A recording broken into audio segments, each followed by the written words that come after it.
Et voilà, ces personnages vont vous jouer l'histoire d'Antigone. Antigone, c'est la petite maigre qui est assise là-bas et qui ne dit rien.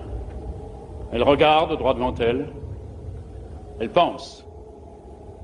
Elle pense qu'elle va être Antigone tout à l'heure. Qu'elle va surgir soudain de la maigre jeune fille noiraude et renfermée que personne ne prenait au sérieux dans la famille et se dresser seule en face du monde. Seule en face de Créon, son oncle, qui est le roi.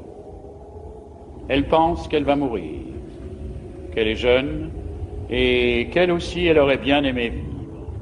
Mais il n'y a rien à faire, elle s'appelle Antigone et il va falloir qu'elle joue son rôle jusqu'au bout. Et depuis que ce rideau s'est levé, elle sent qu'elle s'éloigne à une vitesse vertigineuse de sa sœur, Ismène, qui bavarde et rit avec un jeune homme. Elle sent qu'elle s'éloigne de nous aussi, qui sommes là, bien tranquilles à la regarder. De nous qui n'avons pas à mourir ce soir. Le jeune homme avec qui parle la blonde, la belle, l'heureuse Ismène, c'est Aimon, le fils de Créon. Il est le fiancé d'Antigone. Tout le portait vers Ismène. Son goût de la danse et des jeux, son goût du bonheur et de la réussite, sa sensualité aussi, car Ismène est bien plus belle qu'Antigone.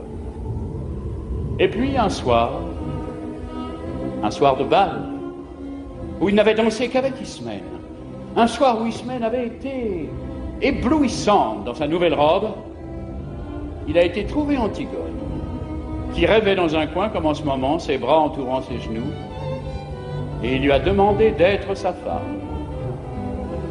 Personne n'a jamais compris pourquoi. Antigone a levé sans étonnement ses yeux graves sur lui, et lui a dit oui, avec un petit sourire triste. L'orchestre attaquait une nouvelle danse. Ismène riait aux éclats là-bas, au milieu des autres garçons. Et voilà, maintenant lui, il allait être le mari d'Antigone. Il ne savait pas qu'il ne devait jamais exister de mari d'Antigone sur cette terre et que ce titre princier lui donnait seulement le droit de mourir. Cet homme, robuste, aux cheveux grisonnants, qui médite là, près de son page, c'est Créon, c'est le roi.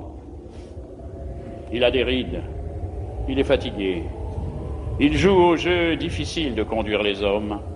Avant, du temps d'Édipe, quand il n'était que le premier personnage de la cour, il aimait la musique, les belles reliures, les longues flâneries chez les petits antiquaires de Thèbes. Mais Édipe et ses fils sont morts. Il a laissé ses livres, ses objets, il a retroussé ses manches et il a pris leur place.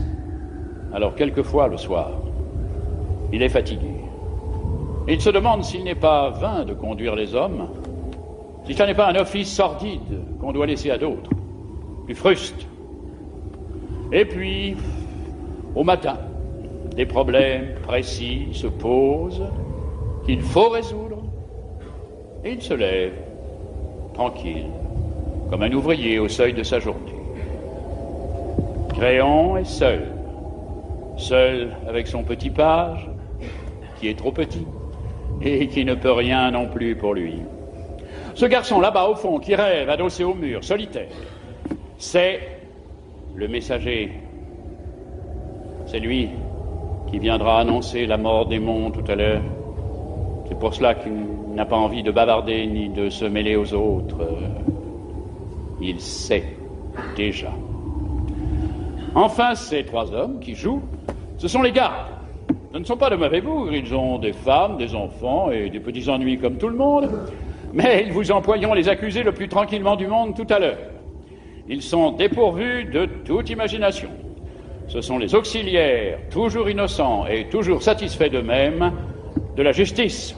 Pour le moment, jusqu'à ce qu'un nouveau chef de Thèbes, dûment mandaté, leur ordonne de l'arrêter à son tour, ce sont les auxiliaires de la justice de Créon. Et maintenant que vous les connaissez tous, ils vont pouvoir vous nous jouer leur histoire.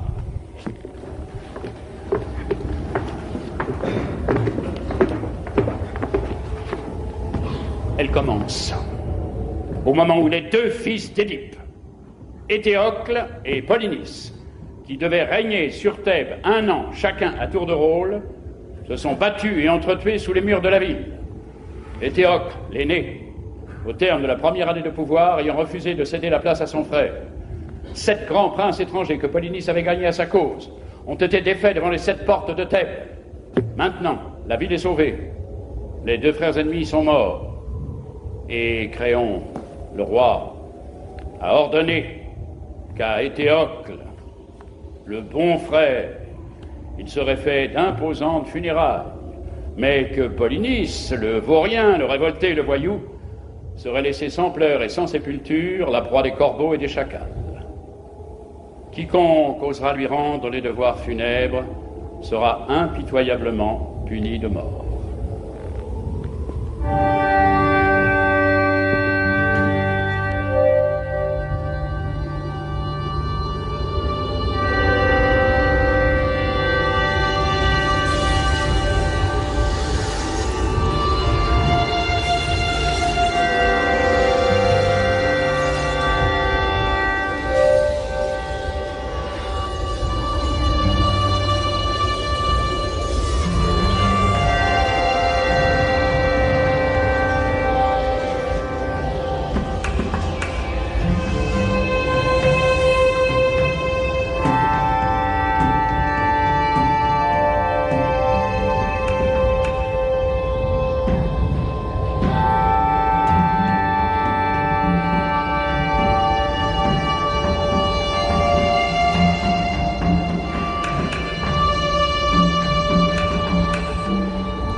D'où viens-tu?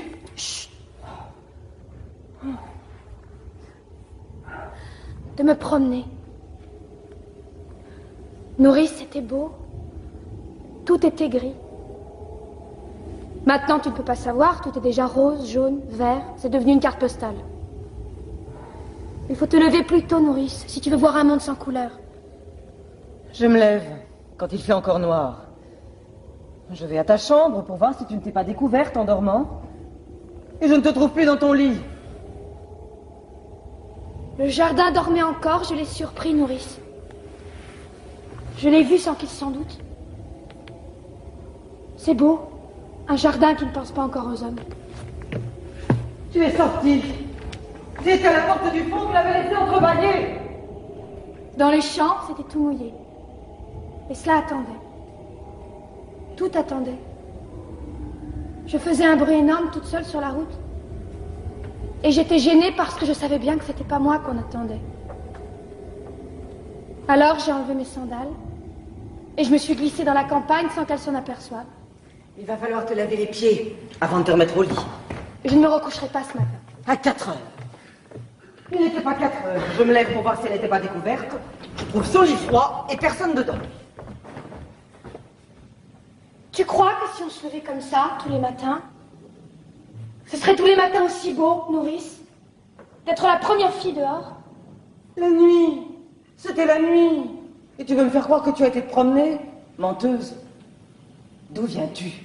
C'est vrai, c'était encore la nuit. Et il n'y avait que moi, dans toute la campagne, à penser que c'était le matin. C'est merveilleux, Nourrice. J'ai cru au jour la première, aujourd'hui. Fais la folle. Fais la folle. Je la connais, la chanson. J'étais fille avant toi. Et pas commode non plus. Mais dure tête comme toi, non. D'où viens-tu, mauvaise? Non, pas mauvaise. Tu avais un rendez-vous, hein? Dis non, peut-être. Oui, j'avais un rendez-vous. Tu as un amoureux? Oui, nourrice. Oui, le pauvre. J'ai un amoureux. Oh, c'est du joli, c'est du propre. Toi, la fille d'un roi. Donnez-vous du mal. Donnez-vous du mal pour les élever, elles sont toutes les mêmes. Tu n'étais pourtant pas comme les autres, toi. À t'attifer toujours devant la glace, à te mettre du rouge aux lèvres, à chercher à ce qu'on te remarque. Qui est-ce? Un voyou, hein, peut-être. Un garçon que tu ne peux pas dire à ta famille. Voilà, c'est lui que j'aime, je veux l'épouser. C'est ça. Hein? C'est ça? Réponds donc, fanfaronne. Oui, nourrice. Et elle dit oui. Miséricorde. Je l'ai eue toute gamine. J'ai promis à sa pauvre mère que j'en ferais une honnête fille. Et voilà. Oh, mais ça ne va pas se passer comme ça, ma petite. Je ne suis que ta nourrice. Et tu me traites comme une vieille bête, bon. Mais ton oncle Créon saura, je te le promets. Oui, nourrice. Mon oncle Créon saura. Laisse-moi maintenant. Et tu verras ce qu'il dira quand il apprendra que tu te lèves la nuit. Et Aimon? Et ton fiancé? Car elle est fiancée. Elle est fiancée et à 4 heures du matin, elle quitte son lit pour aller courir avec un autre. Et ça vous répond qu'on la laisse. Ça voudrait qu'on ne dise rien. Mais tu sais ce que je devrais faire? Te battre, comme lorsque tu étais petite. Nounou, tu ne devrais pas trop crier.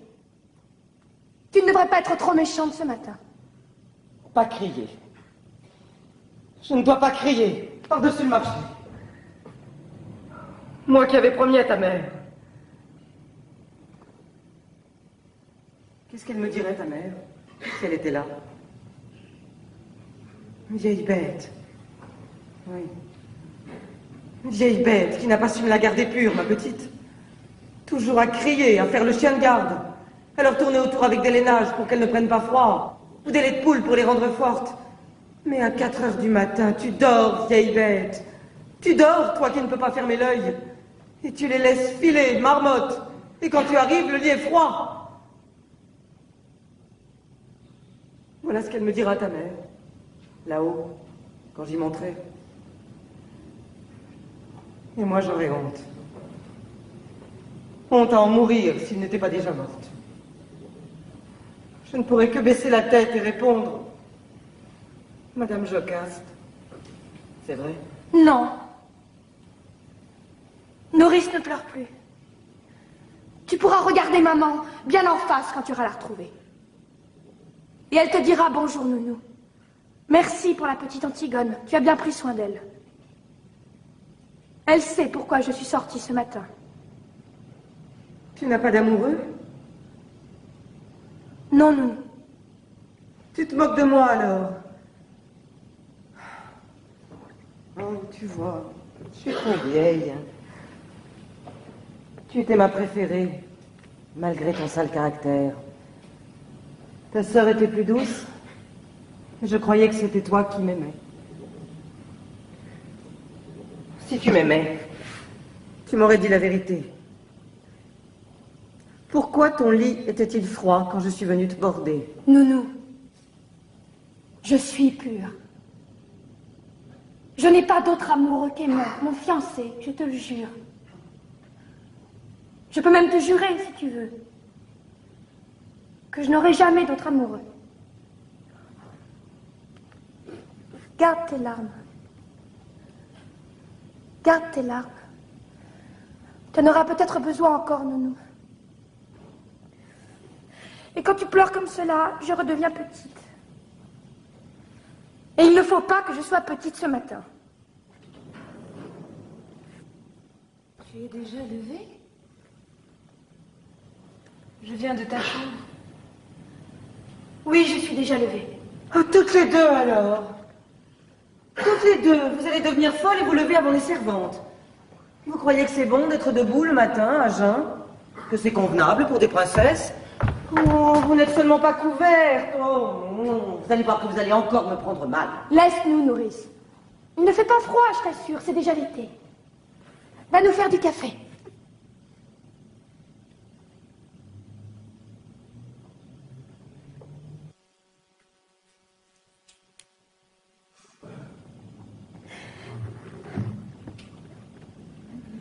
Je voudrais bien un peu de café, s'il te plaît, Nounou.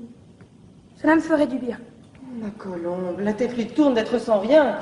Et je suis là comme une idiote, au lieu de lui donner quelque chose de chaud.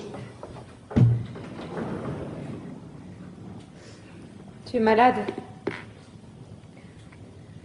Ce n'est rien, un peu de fatigue. C'est parce que je me suis levée tôt. Moi non plus, je n'ai pas dormi. Il faut que tu dormes, tu serais moins belle demain. Ne te moque pas. Je ne me moque pas. Cela me rassure ce matin que tu sois belle. Quand j'étais petite, j'étais si malheureuse, tu te souviens? Je te barbouillais de terre. Je te mettais des vers dans le cou.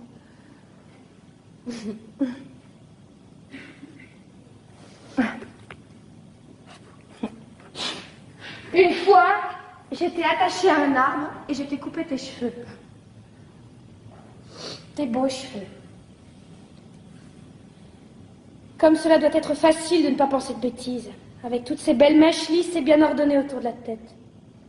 Pourquoi parlais-tu d'autre chose? Je ne parle pas d'autre chose. Tu sais, j'ai bien pensé, Antigone. Oui? J'ai bien pensé toute la nuit. Tu es folle. Oui. Nous ne pouvons pas. Pourquoi? Il nous ferait mourir. Bien sûr! À chacun son rôle. Lui, il doit nous faire mourir. Et nous, nous devons aller enterrer notre frère. C'est comme cela que ça a été distribué. Qu'est-ce que tu veux que nous y fassions? Je ne veux pas mourir. Moi aussi. J'aurais bien voulu ne pas mourir. Écoute.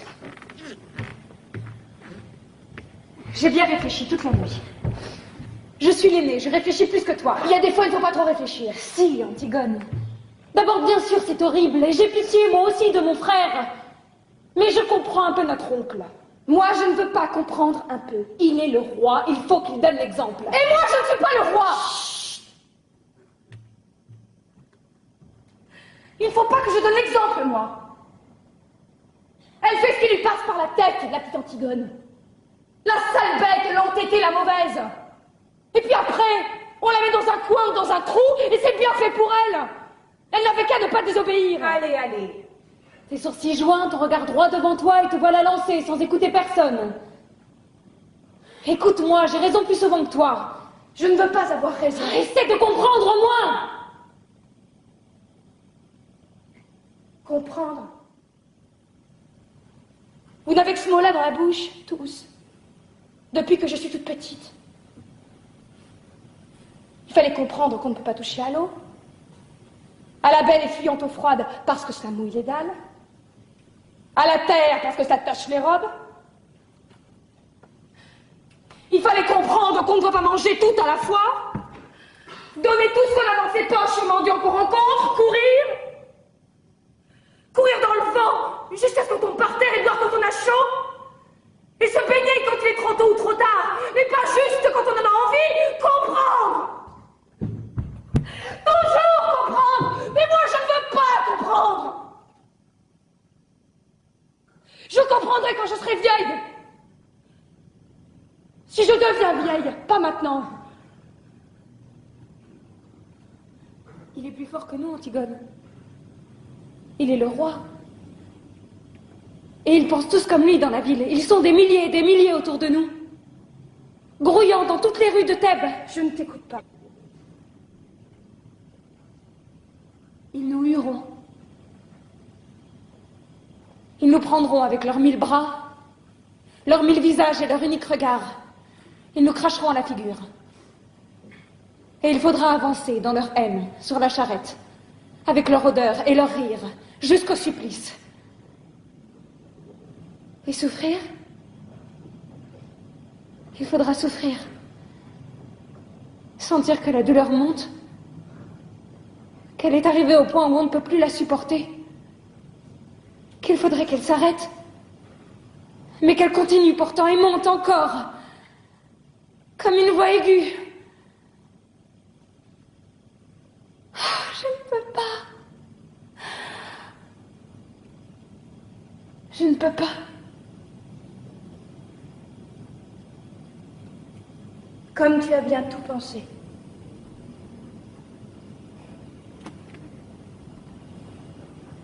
Toute la nuit. Pas toi? Si, bien sûr. Tu sais, moi, je ne suis pas très courageuse. Moi non plus. Mais qu'est-ce que cela fait? Tu n'as donc pas envie de vivre, toi? Pas envie de vivre. Qui se levait, la première le matin, rien que pour sentir l'air froid sur sa peau nue? Qui se couchait la dernière, seulement quand elle n'en pouvait plus de fatigue pour vivre encore un peu plus la nuit? Qui pleurait déjà, toute petite, en pensant qu'il y avait tant de petites bêtes, tant de brins d'herbe dans le pré, et qu'on ne pouvait pas tous les prendre? Oh, ma petite sœur. Ah non, laisse-moi. Ne me caresse pas. Ne nous mettons pas à pleurnicher ensemble maintenant. Tu as bien réfléchi, tu dis. Tu penses que toute la ville hurlante contre toi, tu penses que la peur et la douleur de mourir, c'est assez. Oui, sers-toi de ces prétextes. Je t'en supplie, Antigone. C'est bon pour les hommes de croire aux idées et de mourir pour elles. Toi, tu es une fille. Une fille, oui. Et je sais pleurer d'être une fille. Ton bonheur est là, devant toi. Et tu n'as qu'à le prendre, tu es fiancée. Tu es jeune, tu es belle. Non, je ne suis pas belle. Pas belle comme nous, mais autrement. Tu sais bien que c'est sur toi que se retournent les petits voyous dans la rue. Que c'est toi que les petites filles regardent passer, soudain muettes, sans pouvoir te quitter des yeux jusqu'à ce que tu aies tourné le coin. Des voyous. Des petites filles. Et aimons, Antigone.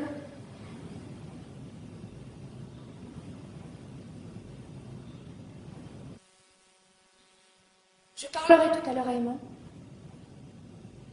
Aimon sera tout à l'heure une affaire réglée. Tu es folle.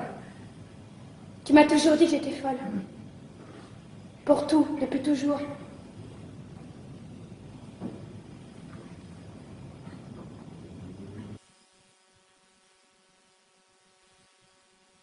Va te recoucher, Ismène. Il fait jour maintenant, tu vois. Et de toute façon, je ne pourrai rien faire. Mon frère mort est maintenant entouré d'une garde exactement comme s'il avait réussi à se faire roi.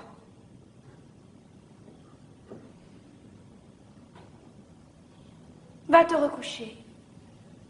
Tu es toute pâle de fatigue. Et toi? Je n'ai pas envie de dormir. Mais je te promets que je ne bougerai pas d'ici avant ton réveil. Nourrice va m'apporter à manger. Va dormir encore. Le soleil se lève seulement. Tu as les yeux tout petits de sommeil. Va.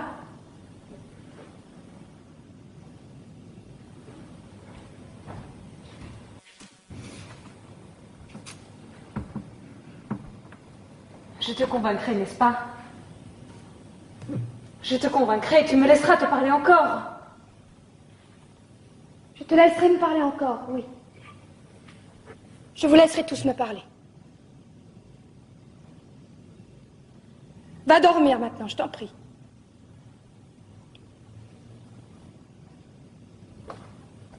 Tu serais moins belle demain.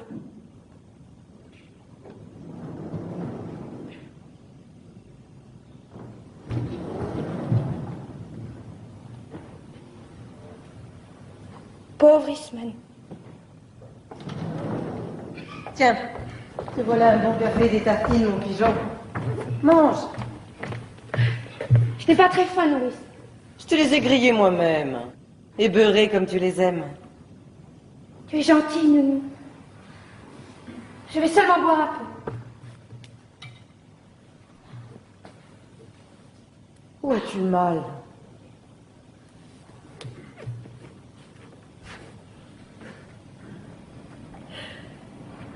Nulle part, Nounou.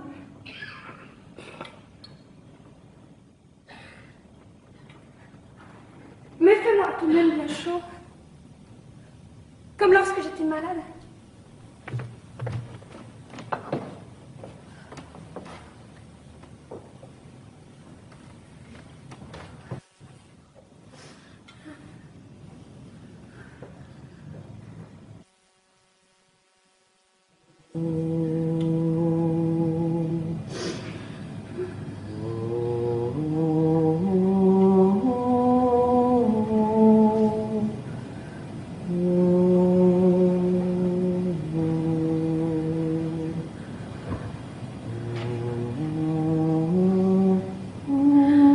Nounou plus forte que la fièvre. Nounou plus forte que le cauchemar. Plus forte que l'ombre de l'armoire qui ricane et se transforme de raineur sur le mur. Plus forte que les 1000 insectes du silence qui rongent quelque chose quelque part dans la nuit. Plus forte que la nuit elle-même, avec ce ululement de folle qu'on n'entend pas.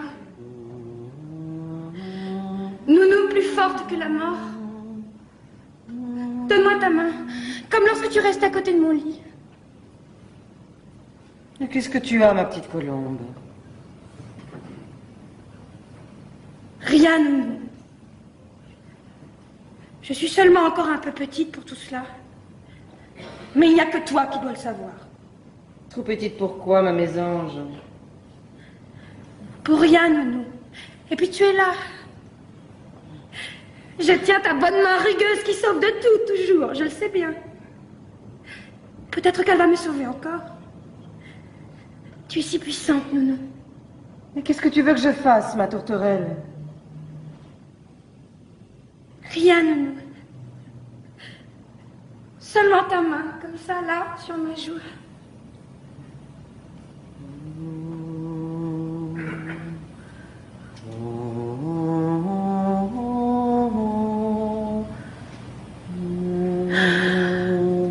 Voilà, je n'ai plus peur. Ni du méchant ogre, ni du marchand de sable. Ni de Taou-Taou qui passe et emmène les enfants.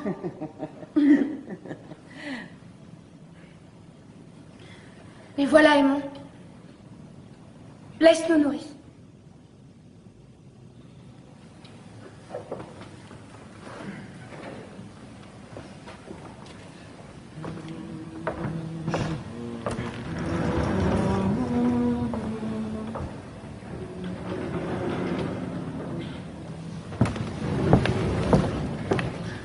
Pardon, Aimon.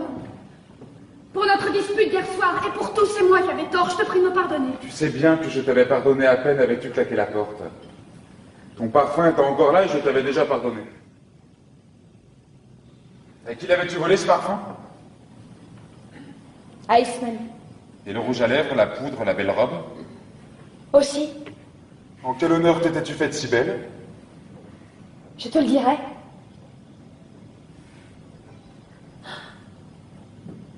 Oh mon chéri, comme j'ai été bête. Tout un soir gaspillé. Un beau soir. Nous aurons d'autres soirs, Antigone. Peut-être pas. Et d'autres disputes aussi. C'est plein de disputes, un bonheur. Un bonheur, oui. Écoute, Aimon. Oui, Ne ris pas, ce matin, sois grave. je suis grave. Et serre-moi. Plus fort que tu m'as jamais serré. Que toute ta force s'imprime dans moi. Là, de toute ma force. C'est bon. Écoute, Aimon. Oui. Je voulais te dire ce matin. Le petit garçon que nous aurions eu tous les deux. Oui. Tu sais, je l'aurais bien défendu contre tout. Oui, Antigone. Je l'aurais serré si fort qu'il n'aurait jamais eu peur, je te le jure. Ni du soir qui vient, ni de l'angoisse du plein soleil immobile, ni des ombres. Notre petit garçon aimé. Il aurait eu une maman toute petite et mal peignée, mais plus sûre que toutes les vraies mères du monde, avec leur vraie poitrine et leur grand tablier. Tu le crois, n'est-ce pas, toi? Oui, mon amour. Et tu crois, toi aussi, n'est-ce pas, que tu aurais eu une vraie femme? Mais j'ai une vraie femme. Tu m'aimais, non? Tu m'aimais? J'en ai bien sûr ce soir-là.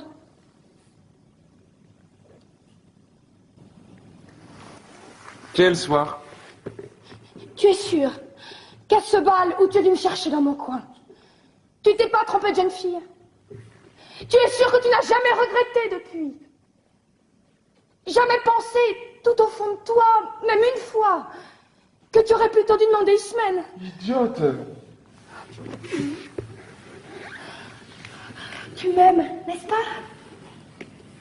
Tu m'aimes comme une femme? Tes bras qui me serrent ne mentent pas? Tes grandes mains posées sur mon dos ne mentent pas? Ni ton odeur? Ni ce bon chaud? Ni cette grande confiance qui m'inonde quand j'ai la tête au creux de ton cou? Oui, Antigone, je t'aime comme une femme. Mais je suis noire et maigre, Ismène est rose et dorée comme un fruit. Antigone.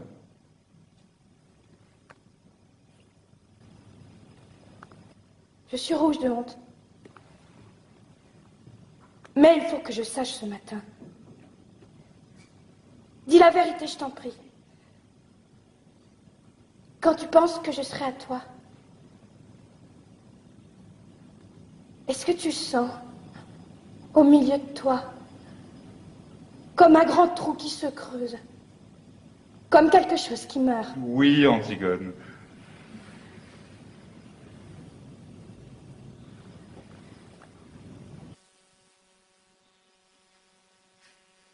Moi, je sens comme cela.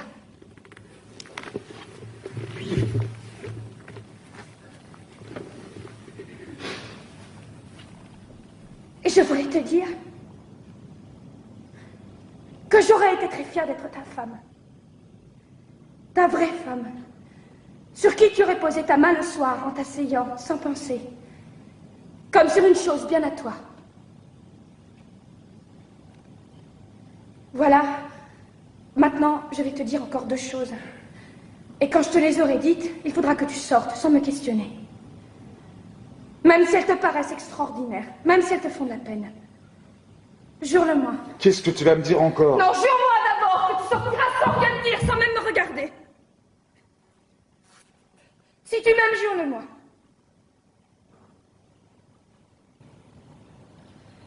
Tu vois comme je te le demande. Jure-le-moi, s'il te plaît, non. C'est la dernière folie que tu auras à me passer. Je te le jure. Merci. Alors voilà. Hier d'abord. Tu me demandais tout à l'heure pourquoi j'étais venue avec une robe d'Ismène, ce parfum, ce rouge à lèvres. J'étais bête. Je n'étais pas très sûre que tu me désires vraiment. Et j'avais fait tout cela pour être un peu plus comme les autres filles. Pour te donner envie de moi. C'était pour cela? Oui. Et tu as ri. Et nous nous sommes disputés. Et mon mauvais caractère a été le plus fort, je me suis sauvée.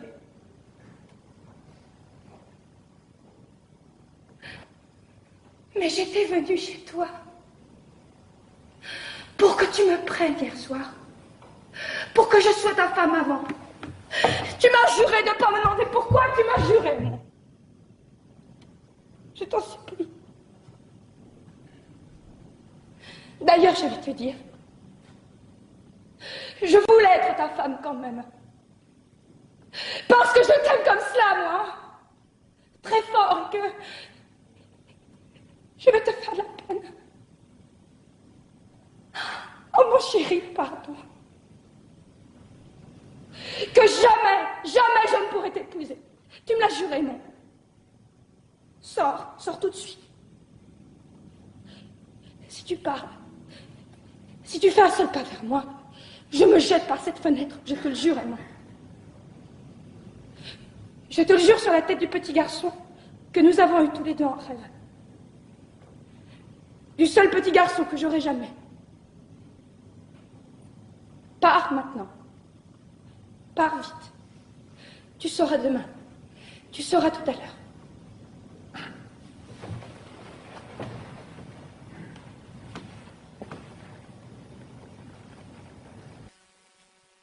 S'il te plaît, mon. C'est tout ce que tu peux faire encore pour moi, si tu m'aimes.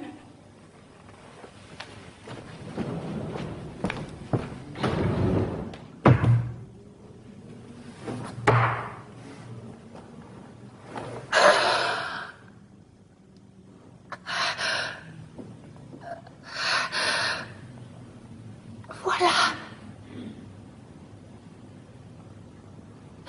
C'est fini pour Raymond, Antigone.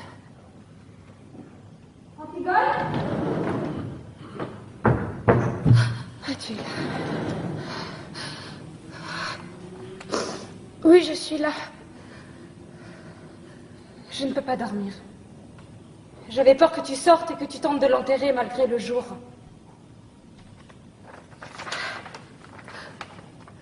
Antigone, ma petite sœur. Nous sommes tous là, autour de toi. Aimons-nous, nous et moi. Nous t'aimons et nous sommes vivants, nous. Nous avons besoin de toi. Polynice est mort et il ne t'aimait pas. Il a toujours été un étranger pour nous. Un mauvais frère. Oublie-le, Antigone, comme il nous avait oubliés.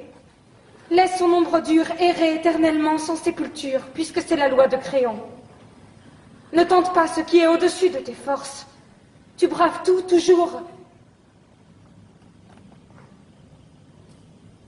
Mais tu es toute petite, Antigone. N'y va pas cette nuit. Reste avec nous. Je t'en supplie.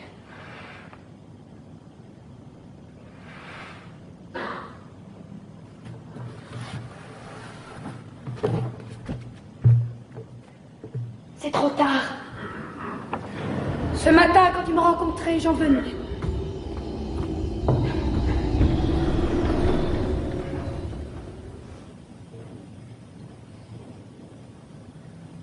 Antigone.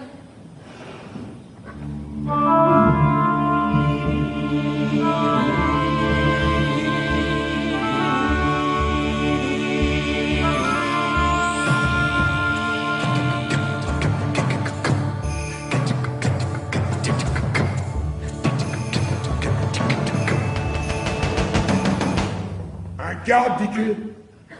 Un de ceux qui gardent le cadavre? Fais-le entrer.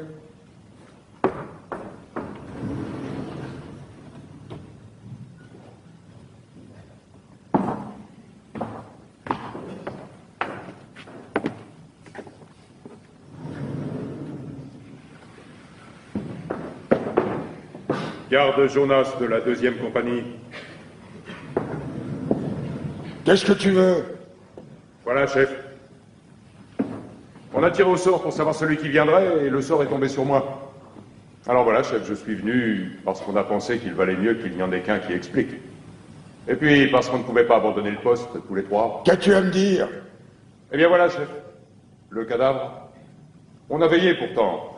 On avait la relève de 2 heures, la plus dure. Vous savez ce que c'est au moment où la nuit va finir, ce plomb entre les yeux, la nuque qui tire, et puis toutes ces ombres qui bougent et le brouillard du petit matin qui se lève. Ah, ils ont bien choisi leur heure. On était là, on parlait, on battait la semelle. On ne dormait pas, chef. Ça, on peut vous le jurer tous les trois qu'on ne dormait pas. D'ailleurs, avec le froid qu'il faisait, tout d'un coup, moi, je regarde le cadavre. On était à 2 pas, mais moi, je le regardais tout de même, de temps en temps. Je suis comme ça, moi, chef. Je suis méticuleux. C'est pour ça que mes supérieurs, ils disent avec Jonas... C'est moi qui l'ai vu le premier, chef. Les autres vous le diront, c'est moi qui ai donné l'alarme le premier. L'alarme? Pourquoi? Le cadavre, chef. Quelqu'un l'avait recouvert. Oh, pas grand-chose, il n'avait pas eu le temps avec nous à côté, seulement un peu de terre. Mais suffisamment tout de même pour le cacher au retour. Tu es sûr que ce n'est pas une bête? En grattant? Non, chef, on a d'abord espéré ça, nous aussi, mais la terre était jetée sur lui selon les rites. C'est quelqu'un qui savait ce qu'il faisait. Qui a osé? Qui a été assez fou pour braver ma loi? As-tu relevé des traces? Rien. Rien qu'un pas plus léger qu'un passage d'oiseau. Après, en cherchant mieux, on a trouvé plus loin une pelle. Une petite pelle d'enfant, toute vieille, toute rouillée. On a pensé que ça ne pouvait pas être un enfant qui avait fait le coup. Un enfant? L'opposition. Brisée qui sourd et mine déjà partout. Les amis de Polynice avec leur or bloqué dans Thèbes. Les chefs de la plèbe, soudainement alliés au prince. Et les prêtres, essayant de pêcher quelque chose au milieu de tout cela. Un enfant. Ils ont dû penser que ce serait plus touchant. Je le vois d'ici, leur enfant, avec sa gueule de tueur à pointer. Et la petite pelle soigneusement enveloppée dans du papier sous sa veste. Ah, à moins qu'il n'ait dressé un vrai enfant, avec des phrases. Une innocence inestimable pour le parti. Un vrai petit garçon pâle, qui crachera devant mes fusils. Un précieux sang bien frais sur mes mains. Double aubaine. Mais ils ont des complices. Et dans ma garde, peut-être. À qui avez-vous déjà parlé de cette affaire? À personne, chef. On a tout de suite tiré au sort et je suis venu. Alors écoute bien. Votre garde est doublée. Renvoyez la relève. Voilà l'ordre. Je ne veux que vous près du cadavre. Et pas un mot. Vous êtes tous coupables d'une négligence. Vous serez punis, de toute façon. Mais si tu parles, si le bruit court dans la ville qu'on a recouvert le cadavre de Polynice, alors vous mourrez. Tous les trois. On n'a pas parlé, chef, je vous le jure. Mais moi, j'étais ici. Et peut-être que les autres, ils l'ont déjà dit à la relève. Chef, j'ai 2 enfants. Il y en a un qui est tout petit. Vous témoignerez pour moi que j'étais ici, chef, devant le conseil de guerre. J'étais ici, moi, avec vous. J'ai un témoin. Si on a parlé, ce sera les autres, ce sera pas moi. J'ai un témoin, moi. Alors va vite. Si personne ne sait, tu vivras.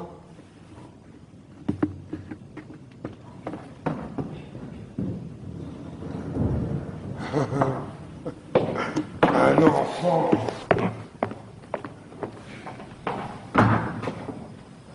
Tu mourrais, toi, pour moi? Tu crois que tu irais avec ta petite pelle? Ah, bien sûr. Tu irais tout de suite, toi aussi.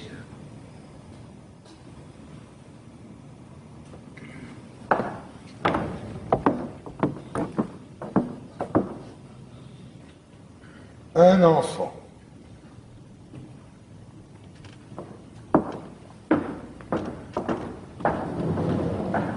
Et voilà. Maintenant, le ressort est bandé. Cela n'a plus qu'à se dérouler tout seul. C'est ça qui est commode dans la tragédie. On donne le petit coup de pouce pour que cela démarre. Rien. Un regard pendant une seconde à une fille qui passe et lève les bras dans la rue. Une envie d'honneur, un beau matin, comme de quelque chose qui se mange. Une question de trop que l'on se pose un soir, et c'est tout. Et après, on n'a plus qu'à laisser faire. Ça roule tout seul. C'est minutieux, bien huilé, depuis toujours. La mort, la trahison, le désespoir sont là, tout près. Et les éclats, et les orages, et les silences. Tous les silences. Le silence quand le bras du bourreau se lève à la fin. Le silence au commencement, quand les 2 amants sont nus l'un en face de l'autre pour la première fois, sans oser bouger tout de suite dans la chambre sombre. Le silence quand les cris de la foule éclatent autour du vainqueur. Et c'est comme un film dont le son s'est enrayé, toutes ces bouches ouvertes dont il ne sort rien. Toute cette clameur qui n'est qu'une image. Et le vainqueur, déjà vaincu, seul, au milieu de son silence. C'est propre, la tragédie. C'est reposant. C'est sûr. Dans le drame, avec ses traîtres, avec ses méchants acharnés, cette innocence persécutée, ces vengeurs, ces terre-neuves, ces lueurs d'espoir, ça devient épouvantable de mourir, comme un accident. Et on aurait peut-être pu se sauver. Le bon jeune homme aurait peut-être pu arriver à temps avec les gendarmes. Dans la tragédie, on est tranquille. D'abord, on est entre soi, et on est tous innocents, en somme. Ce n'est pas parce qu'il y en a un qui tue et l'autre qui est tué, c'est une question de distribution. Et puis surtout, c'est reposant, la tragédie, parce qu'on sait qu'il n'y a plus d'espoir. Le sale espoir. Qu'on est pris, qu'on est enfin pris comme un rat, avec tout le ciel sur son dos. On n'a plus qu'à crier, pas gémir, pas se plaindre, non, à gueuler à pleine voix ce qu'on avait à dire, qu'on n'avait jamais dit et qu'on ne savait peut-être même pas encore. Et pour rien. Pour se le dire à soi, pour l'apprendre soi. Dans le drame, on se débat parce qu'on espère en sortir, c'est ignoble. C'est utilitaire. Là, c'est gratuit. C'est pour les rois. Il n'y a plus rien à tenter. Enfin. Alors voilà, cela commence. La petite Antigone est prise. La petite Antigone va pouvoir être elle-même pour la première fois. Allez, allez, pas d'histoire. Je vous expliquerai devant le chef. Moi, je ne connais que la consigne. Ce que vous aviez à faire là, je ne veux pas le savoir. Tout le monde a des excuses. Tout le monde a quelque chose à objecter. S'il fallait écouter les gens, s'il fallait essayer de comprendre, hein, on serait pas en train. Allez, allez, tenez là, vous autres. Et pas d'histoire. Moi, ce qu'elle a à dire, je ne veux pas le savoir. Dis-leur de me lâcher, avec leurs sales mains, ils me font mal. Leurs sales mains. Vous pourriez être poli, mademoiselle.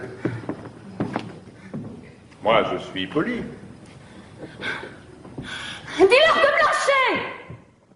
Je suis la fille d'Édipe, je suis Antigone, je ne me sauverai pas. La fille d'Édipe. Oui. Les putains qu'on ramasse à la garde de nuit, elles disent aussi de se méfier. Quels sont la bonne avis du préfet de police? Je veux bien mourir, mais pas qu'il me touche. Et les cadavres, dit. Et la terre. Ça ne te fait pas peur à toucher? Tu dis leurs sales mains? Regarde un peu les tiennes.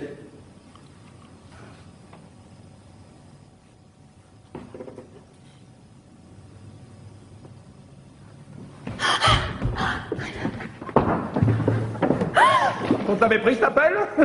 Il a fallu que tu en fasses avec tes ongles la deuxième fois. Ah, cette audace. Je tourne le dos une seconde, je te demande une chic, allez, le temps de me la caler dans la joue, le temps de dire merci. Elle était là, à gratter comme une petite hyène. Et en plein jour. Et c'est qu'elle se débattait, cette garce, quand j'ai voulu la prendre. C'est qu'elle voulait me sauter aux yeux. Hein. Elle criait qu'il fallait qu'elle finisse.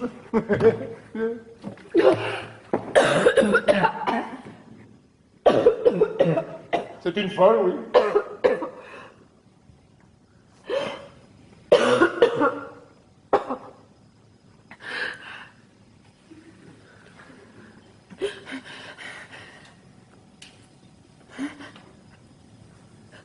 Je voudrais m'asseoir un peu.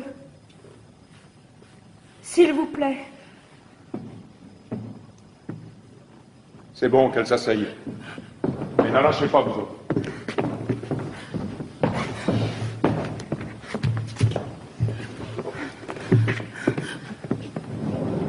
Garde à vous. Lâchez cette jeune fille.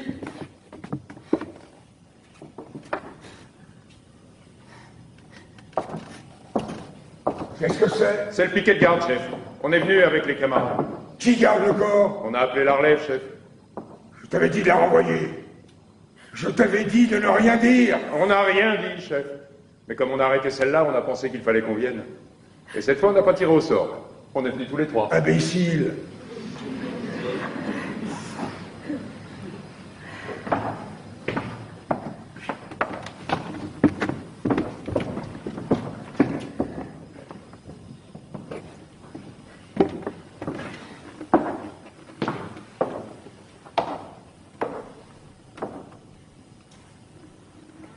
Où t'ont-ils arrêté? Près du cadavre, chef.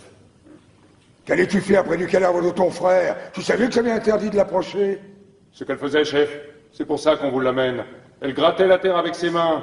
Elle était en train de le recouvrir, encore une fois. Sais-tu bien ce que t'es en train de dire, toi? Chef, vous pouvez demander aux autres. On avait dégagé le corps à mon retour. Mais avec le soleil qui chauffait, comme il commençait à sentir, on s'était mis sur une petite hauteur, pas loin, pour être dans le vent. On se disait qu'en plein jour, on ne risquait rien. Pourtant, pour être plus sûr, on avait décidé qu'il y en aurait toujours un de nous trois qui le regarderait. Mais à midi, en plein soleil, et puis avec l'odeur qui montait depuis que le vent était tombé, c'était comme un coup de massue. J'avais beau écarquiller les yeux, ça tremblait comme de la gélatine. Je ne voyais plus.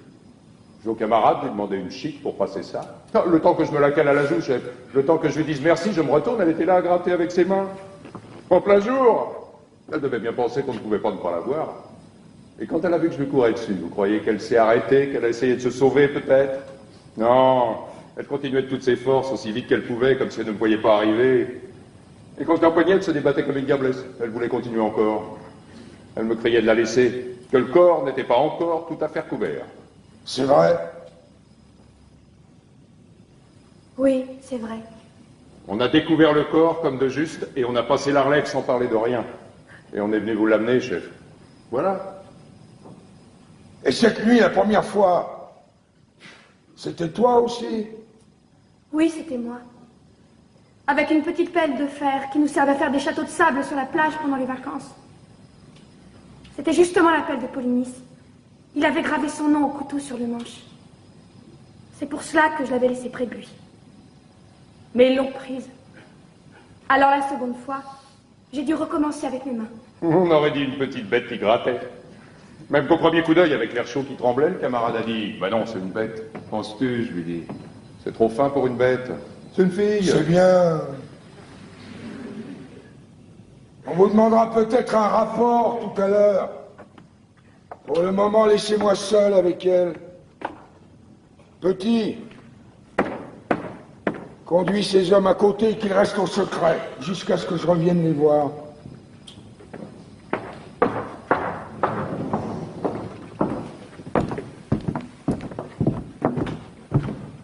Faut-il lui mettre les menottes, chef? Non.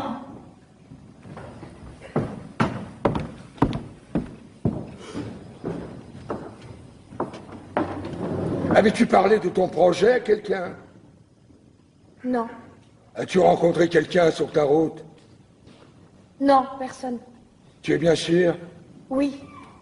Alors écoute-moi bien. Tu vas rentrer chez toi te coucher. Dire que tu es malade, que tu n'es pas sorti depuis hier. Ta nourrice dira comme toi. Je ferai disparaître ces trois hommes.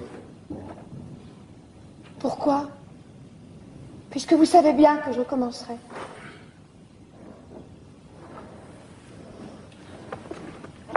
Pourquoi tu tentais d'enterrer ton frère?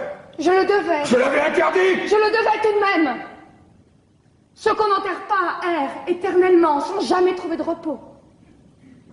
Si mon frère vivant était rentré harassé d'une longue chasse, je lui aurais enlevé ses chaussures, je lui aurais fait à manger. Je lui aurais préparé son lit. Polynice aujourd'hui a achevé sa chasse. Il rentre à la maison, où mon père et ma mère et Théocle aussi l'attendent. Il a droit au repos. C'était un révolté, un traître. Tu le savais? C'était mon frère. Tu l'as entendu proclamer les dieux au carrefour. Tu avais lu l'affiche sur tous les murs de la ville. Oui. Tu savais le sort qui était promis à celui quel qu'il soit qui oserait lui rendre les honneurs funèbres? Oui, je le savais. Ah, alors tu as peut-être cru que d'être la fille d'Édipe, la fille de l'orgueil d'Édipe, c'était assez pour être au-dessus de la loi. Non, je n'ai pas cru cela. La loi est d'abord faite pour toi, Antigone. La loi est d'abord faite pour les filles des rois. Si j'avais été une servante, en train de faire sa vaisselle, quand j'ai entendu lire l'édit, j'aurais essuyé l'eau grasse de mes bras, et je serais sortie avec mon tablier pour aller enterrer mon frère. C'est pas vrai! Si tu avais été une servante, hein, tu n'aurais pas douté que tu allais mourir. Et tu serais resté à pleurer ton frère, mais chez toi. Seulement tu as pensé que tu étais de race royale, ma nièce, la fiancée de mon fils, et que quoi qu'il arrive, je n'oserais pas te faire mourir. Vous vous trompez. J'étais certaine que vous me feriez mourir, au contraire. Voilà, l'orgueil. L'orgueil d'Édipe, tu es l'orgueil d'Édipe. Ah, maintenant, quand je l'ai trouvé au fond de tes yeux, je te crois. Tu as dû penser que je te ferais mourir. Et cela paraissait un dénouement alors tout naturel pour toi, orgueilleuse. Pour ton père non plus, je ne dis pas le bonheur, il n'en était pas question. Mais le malheur humain, c'était trop peu. Parce que l'humain vous gêne aux entournures dans la famille. Il vous faut un tête-à-tête avec le destin et la mort. Et tuer votre père, et coucher avec votre mère, et apprendre tout cela après mot par mot. Ah, quel breuvage, hein, les mots qui vous condamnent. Et comme on les boit goulûment, lorsqu'on s'appelle Édipe ou Antigone. Et le plus simple après, hein, c'est encore de se crever les yeux, et d'aller mendier avec ses enfants sur les routes. Eh bien non! Ces temps sont révolus pour Thèbes. Thèbes a droit maintenant à un prince, sans histoire. Moi, je m'appelle seulement Créon. Dieu merci. J'ai mes deux pieds par terre, mes deux mains enfoncées dans mes poches. Et puisque je suis roi, j'ai résolu, avec moins d'ambition que ton père, de m'employer tout simplement à rendre l'ordre de ce monde un peu moins absurde, si c'est possible. C'est même pas une aventure, c'est un métier. Un métier pour tous les jours. C'est pas toujours drôle, comme tous les métiers. Mais puisque je suis là, hein, je suis là pour le faire. Alors je vais le faire. Écoute-moi bien, tu es Antigone, tu es la fille d'Édipe, soit. Mais tu as 20 ans. Il n'y a pas si longtemps, tout cela se serait réglé avec du pain sec, une paire de gifles. Te faire mourir? Tu ne t'es pas regardé, moineau. Tu es trop maigre.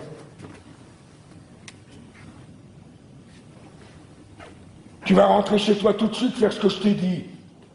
Te taire. Je me charge du silence des autres.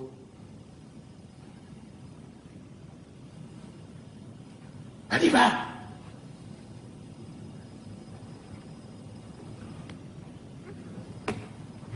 Non! Ne me foudroie pas comme ça du regard. Hein? Tu me prends pour une brute, c'est entendu. Et tu dois penser que décidément, je suis bien prosaïque. Ah. Mais je t'aime. Je t'aime bien tout de même, hein? Malgré ton sale caractère. N'oublie pas que c'est moi qui t'ai fait cadeau de ta première poupée.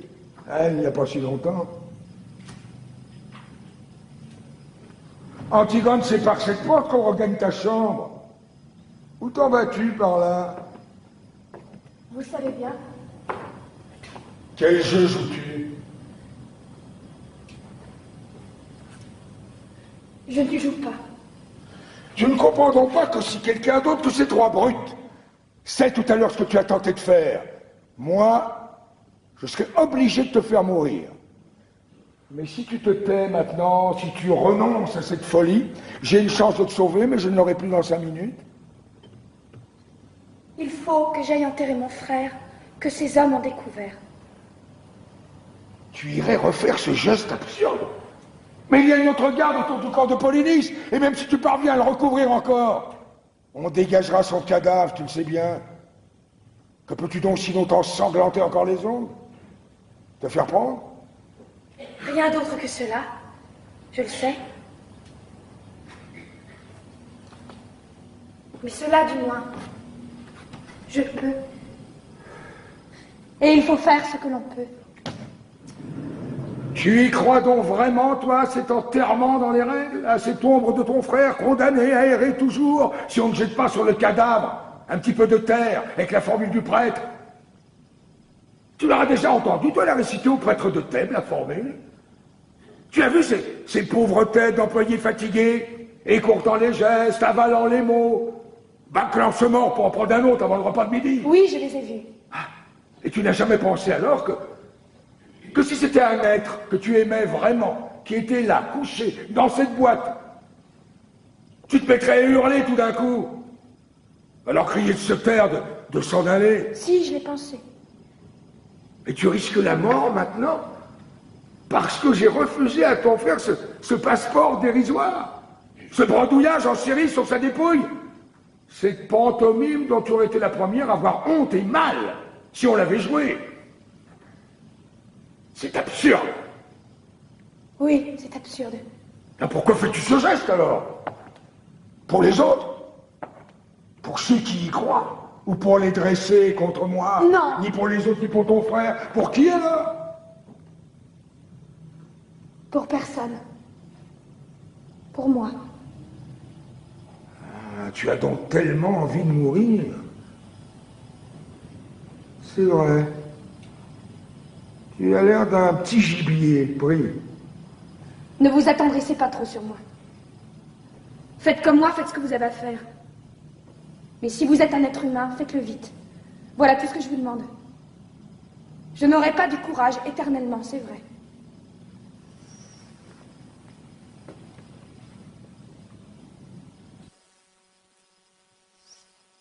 Je veux te sauver, Antigone.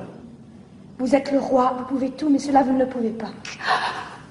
Tu crois? Ni me sauver, ni me contraindre. Orgueilleuse, petite Édipe. Vous pouvez seulement me faire mourir. Et si je te fais torturer? Pourquoi? Pour que je pleure? Que je demande grâce? Que je jure tout ce qu'on voudra? Et que je recommence après, quand je n'aurai plus mal. Écoute-moi bien, hein? J'ai le mauvais rôle, c'est entendu, et tu as le bon. Et tu le sens. Mais n'en profite tout de même pas trop, hein, petite peste. Parce que si j'étais une bonne brute, ordinaire de tyran, il y a déjà longtemps qu'on t'aurait arraché la langue, tiré les membres au tenaille, jeté dans un trou. Non, tu vois quelque chose dans mes yeux, quelque chose qui hésite. Hein? Tu veux que je te laisse parler au lieu d'appeler mes soldats? Alors tu nargues, tu attaques tant que tu peux, mais où veux-tu en venir à la fin, petite furie? Lâchez-moi, vous faites mal au bras avec votre main. Non, moi je suis le plus fort comme ça, alors j'en profite aussi. Aïe. C'est peut-être ce que je devrais faire après tout, hein? Tout simplement te tendre le poignet et te tirer les cheveux, comme on fait aux filles dans les jeux. Je suis ton oncle, c'est entendu, mais nous ne sommes pas tendres les uns pour les autres dans la famille. Ça ne te semble pas drôle tout de même, non? Ce roi bafoué, qui peut tout, ce vieil homme, qui t'écoute, et qui en a vécu d'autres, est aussi attendrissant que toi, je t'assure, et qui, hélas, donnait toute cette peine pour essayer de t'empêcher de mourir. Vous serrez trop maintenant. Cela ne me fait même plus mal. Je n'ai plus de bras. Je sais pourtant si j'ai autre chose à faire aujourd'hui. Mais je vais tout de même perdre le temps qu'il faudra. Et te sauver, petite peste. Au lendemain d'une révolution ratée, il y a du pain sur la planche, je t'assure. Mais les affaires urgentes attendront. Je ne veux pas te laisser mourir dans une histoire de politique.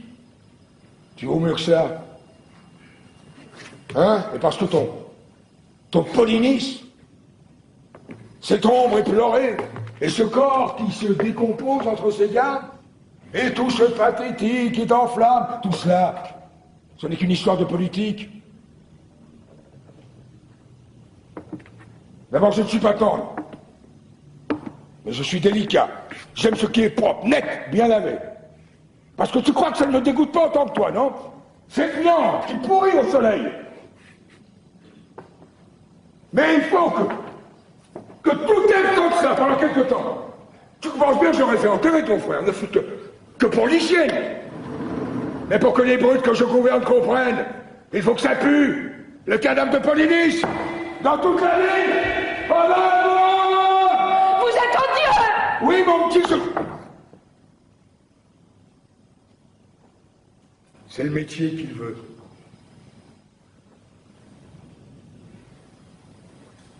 Ce qu'on peut discuter, c'est s'il faut le faire ou ne pas le faire. Mais si on le fait, il faut le faire comme ça.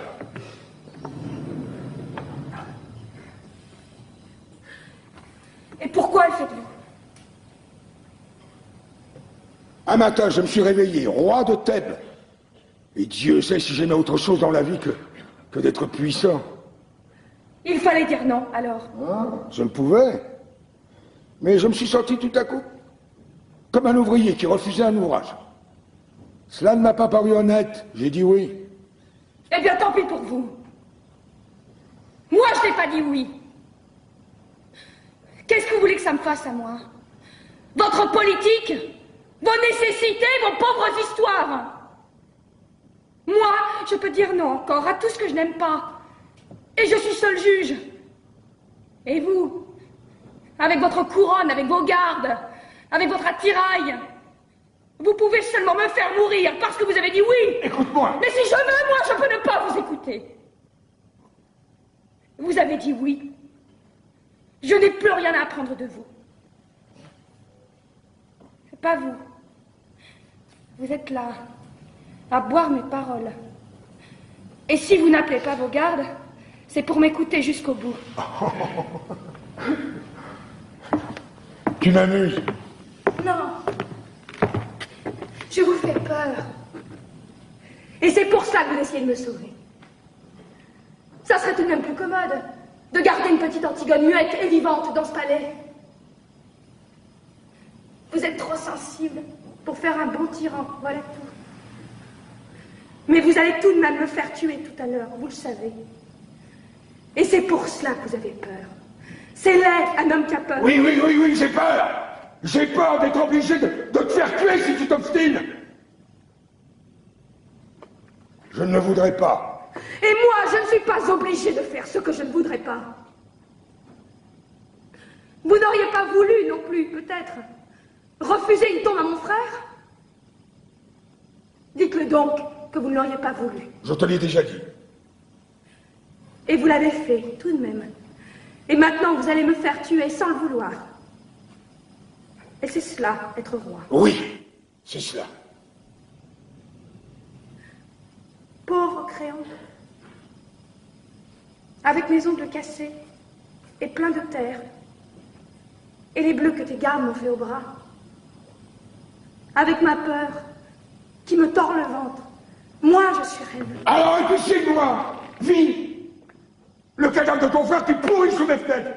C'est assez payé pour que l'ordre règne dans Thèbes. Mon fils t'aime. Alors ne m'oblige pas encore à payer avec toi. J'ai assez payé. Non, vous avez dit oui. Vous ne vous arrêterez jamais de payer maintenant. Mais va faire bon Dieu. Essaye de me comprendre une minute. Toi aussi, petite idiote. Moi, j'ai bien essayé de te comprendre. Il faut pourtant bien qu'il y en ait qui disent oui. Il faut pourtant bien qu'il y en ait qui mènent la barque. Parce que ça prend l'eau.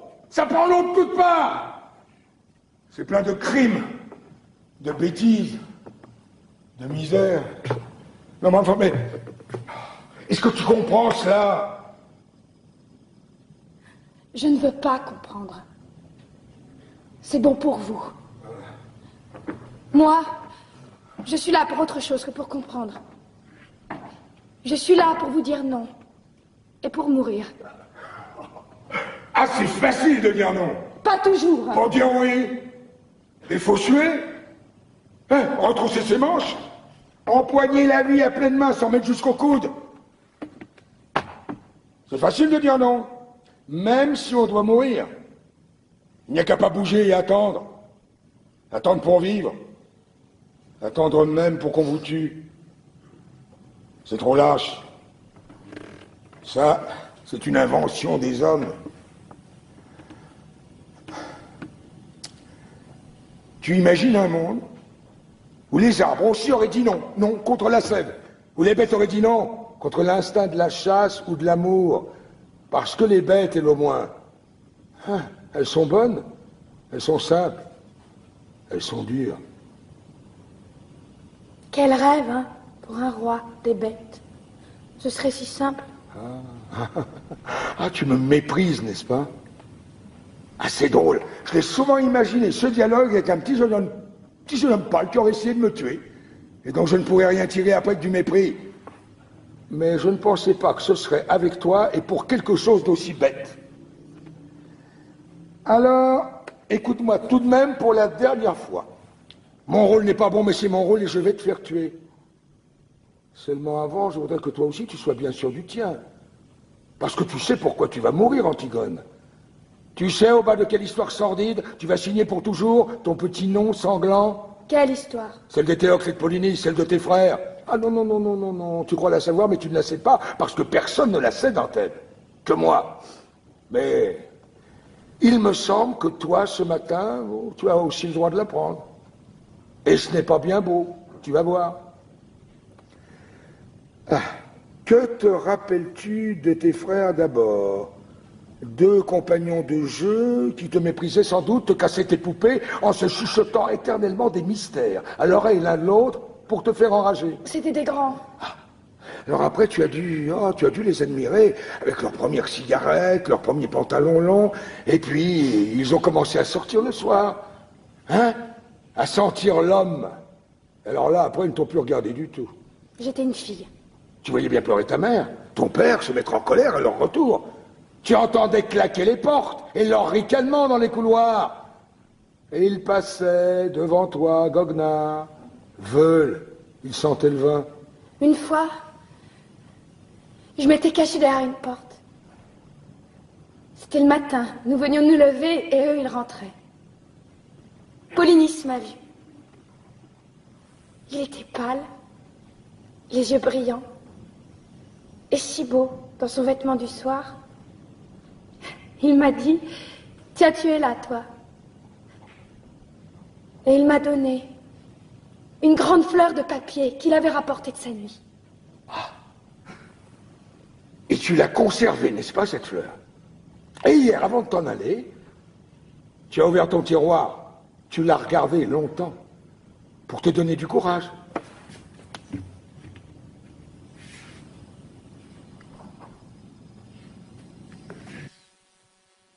Qui vous a dit ça? Ah, pauvre Antigone avec ta fleur de cotillon.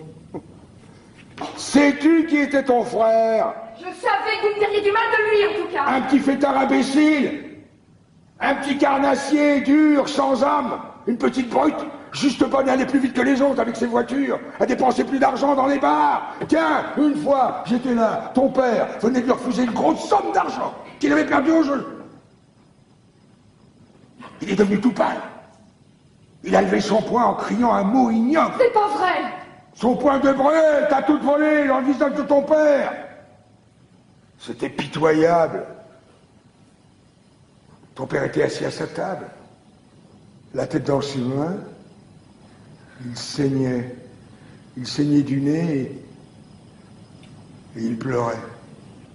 Et dans un coin du bureau, Polynice ricanant qui allumait une cigarette. C'est pas vrai!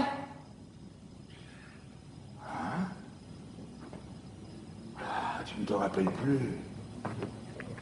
Tu avais 12 ans. Vous ne l'avez pas revu pendant longtemps après. C'est vrai ça? Oui, c'est vrai. C'était après cette dispute. Ton père n'a pas voulu le faire juger. Alors il s'est engagé dans l'armée argienne. Et dès qu'il a été chez les Argiens, la chasse à l'homme a commencé contre ton père, contre ce vieil homme qui ne se décidait pas à mourir, à lâcher son royaume.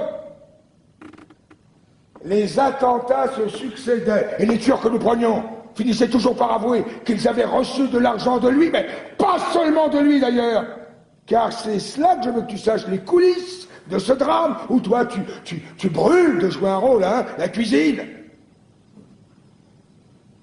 Hier, j'ai fait faire des funérailles grandioses à Éthéocle. Et Théocle est un héros et un saint maintenant pour Thèbes. Tout le peuple était là. Les enfants des écoles ont donné tous les sous de leur tirelire pour la couronne. Des vieillards, faussement émus, ont magnifié avec des trémolos dans la voix le bon frère, le fils d'Édipe, le prince royal. Moi aussi, j'ai fait un discours. Et tous les prêtres de Thèbes au grand complet avec la tête de circonstance. Et les honneurs militaires. Ah, il fallait bien. Je ne pouvais tout de même pas m'offrir une crapule dans les deux camps. Car je vais te dire quelque chose à toi. Quelque chose que moi, je sais seul. Quelque chose d'effroyable. Et Théocle, ce prix de vertu ne valait pas plus cher que Polynice. Le bon fils avait essayé lui aussi de faire assassiner son père. Le prince loyal avait décidé, lui aussi, de vendre Thèbes au plus offrant, hein? Crois-tu que c'est drôle? Cette trahison pour laquelle le corps de Polynice est en train de pourrir au soleil. Eh bien, j'ai la preuve maintenant. Et Théocle, qui dort dans son tombeau de marbre, se préparait lui aussi à la commettre. C'est un hasard. Si Polynice a réussi son coup avant lui, nous avions affaire à deux larrons en foire qui se trompaient l'un l'autre en nous trompant, et qui se sont égorgés l'un et l'autre, comme deux petits voyous qu'ils étaient pour un règlement de compte.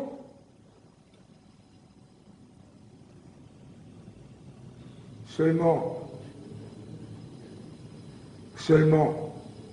il s'est trouvé que j'ai eu besoin de faire un héros de l'un d'eux. Alors j'ai fait rechercher leurs cadavres, au milieu des autres, et on les a retrouvés, embrassés, pour la première fois de leur vie sans doute. Ils s'étaient embrochés mutuellement, et puis la charge de la cavalerie argienne leur avait passé dessus. Ils étaient en bouillie, Antigone, méconnaissables. J'ai fait ramasser un décor, le moins abîmé des deux, pour mes funérailles nationales, et j'ai donné l'ordre de laisser pourrir l'autre où il était. Je ne sais plus lequel. Je t'assure, ça m'est bien égal.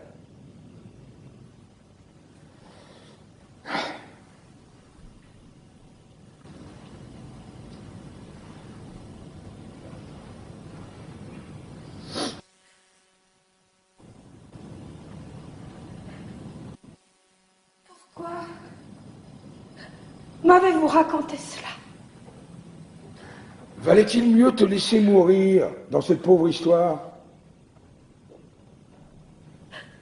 Peut-être. Moi, je croyais. Qu'est-ce que tu vas faire maintenant? Je vais remonter dans ma chambre. Ne reste pas trop seul. Va voir Aymon ce matin. Marie-toi vite. Oui. Hein? Tu as toute ta vie devant toi. Écoute, notre discussion était bien oiseuse, je t'assure. Tu as ce trésor, toi, encore. Oui. Ah oui, et tu allais le gaspiller. Et je te comprends. J'aurais fait comme toi à 20 ans. C'est pour ça que je buvais tes paroles. J'écoutais du fond du temps un petit créon maigre et pâle comme toi, qui ne pensait qu'à tout donner lui aussi. Marie-toi vite, Antigone. Marie-toi vite, sois heureuse. La vie n'est pas ce que tu crois. C'est une eau que les jeunes gens laissent couler sans le savoir entre leurs doigts ouverts.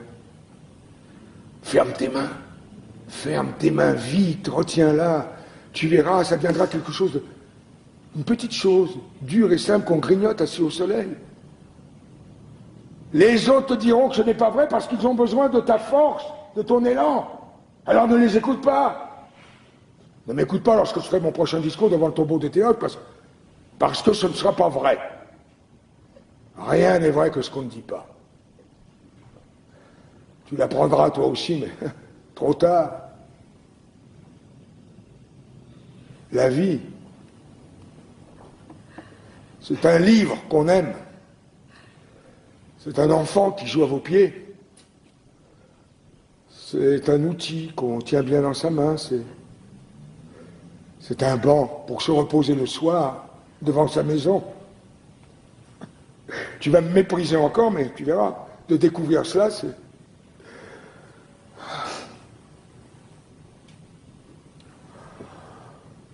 la consolation dérisoire de vieillir. Parce que la vie, ce n'est peut-être tout de même que le bonheur.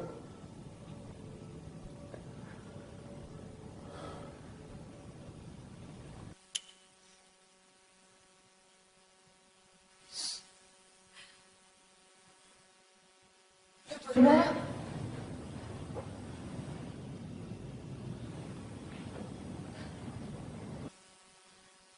Pauvre mot, hein. Et quel sera-t-il, mon bonheur?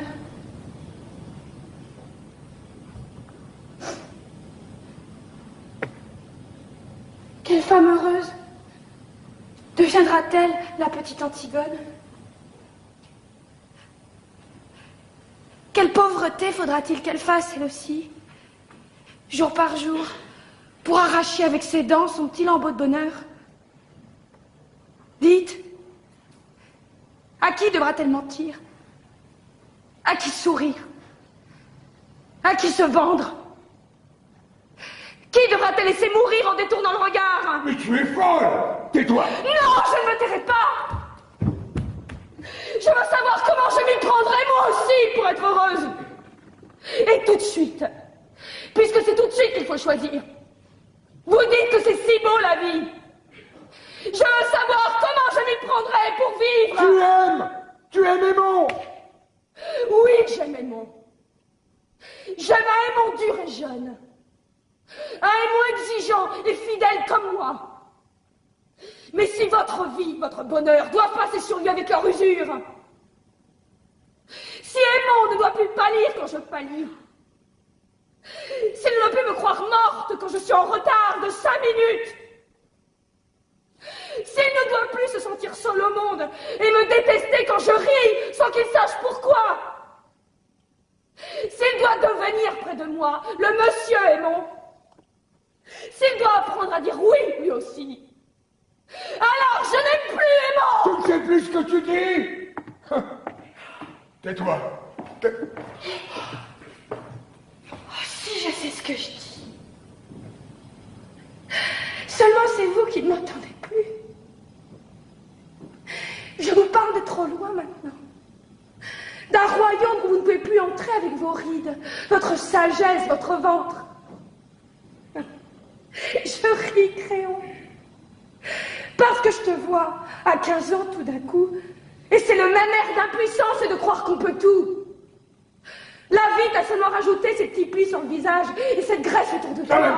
Écoute, tu vas te taire à la fin. Mais pourquoi veux-tu me faire taire? Parce que tu sais que j'ai raison? Tu crois que je ne le vois pas dans tes yeux, que tu le sais? Tu sais que j'ai raison.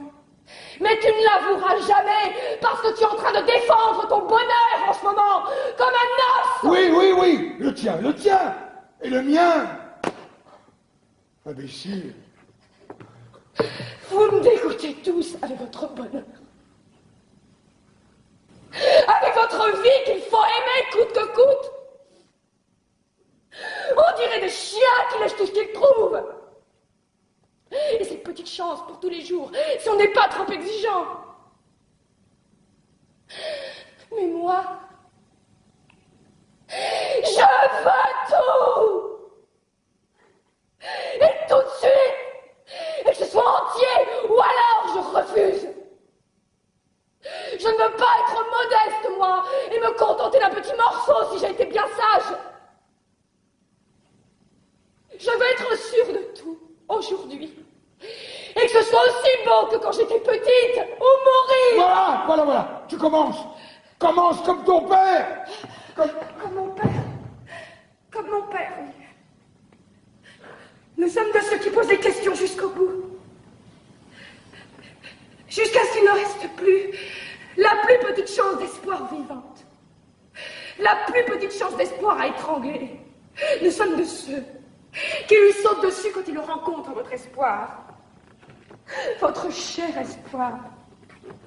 Votre seul espoir. Et toi? Mais si tu voyais ta tête, en criant ces mots, mais tu es laide. Et oui, je suis laide. C'est ignoble, n'est-ce pas? Ces cris, ces sursauts, cette tête de chiffonnier. Papa n'est devenu beau qu'après. Quand il a été bien sûr enfin qu'il avait tué son père, que c'était bien avec sa mère qu'il avait couché et que rien, plus rien ne pourrait le sauver. Alors il s'est calmé tout d'un coup. Il a eu comme un sourire et il est devenu beau, c'était fini. Il n'a plus qu'à fermer les yeux pour ne plus vous voir.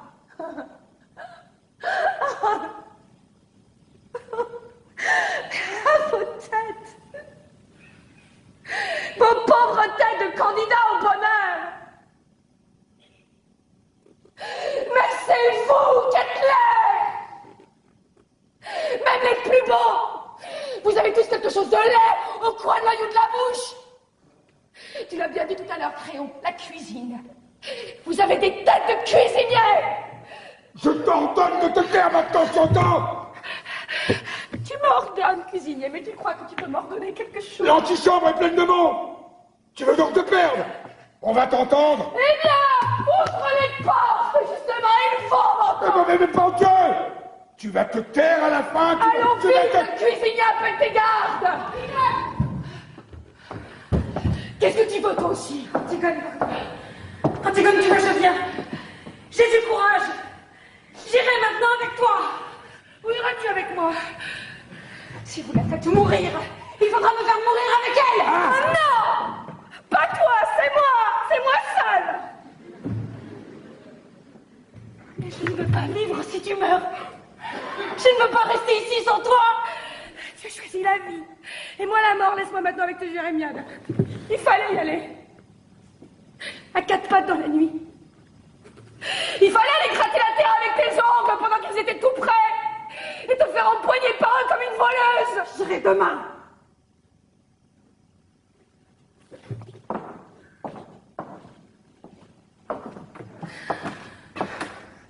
Tu l'entends, Créon. Elle aussi. Qui sait? Si cela ne va pas prendre encore à d'autres en m'écoutant. Mais qu'est-ce que tu attends pour me faire taire? Qu'est-ce que tu attends pour appeler tes gardes? Allons, Créon, un peu de courage. Ça n'est qu'un mauvais moment à passer.